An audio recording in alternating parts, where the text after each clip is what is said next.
Here we see two objects. This is a diagram that we're going to see a few times. So we see two objects, and they are attracted to each other by gravitational force. Now, there are some forces that can either attract or repel objects from each other. With gravity, gravity only exerts an attractive force. So I'm going to call this object A, and I'm going to call the gray object, I'll call this object B.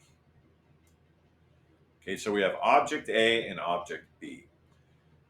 And we can see that the forces are in opposite directions to each other. We can see that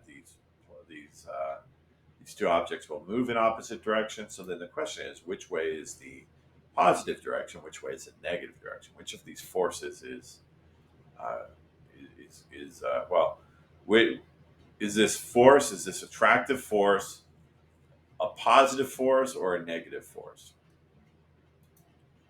If we imagine that the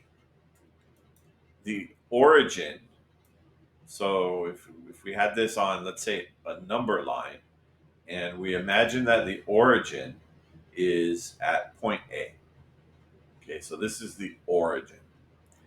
Then by standard conventions, the the displacement of the second object is going to be positive. The force vector the force vector on that object represents the force exerted on that object. So this force vector represents the force exerted on this object by this object.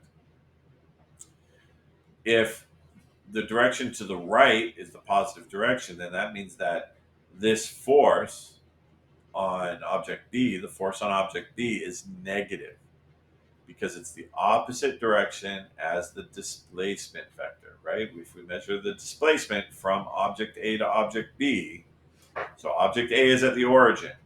We measure the displacement from object A to object B. We see that represented by one R. R is the symbol for the distance between the two objects.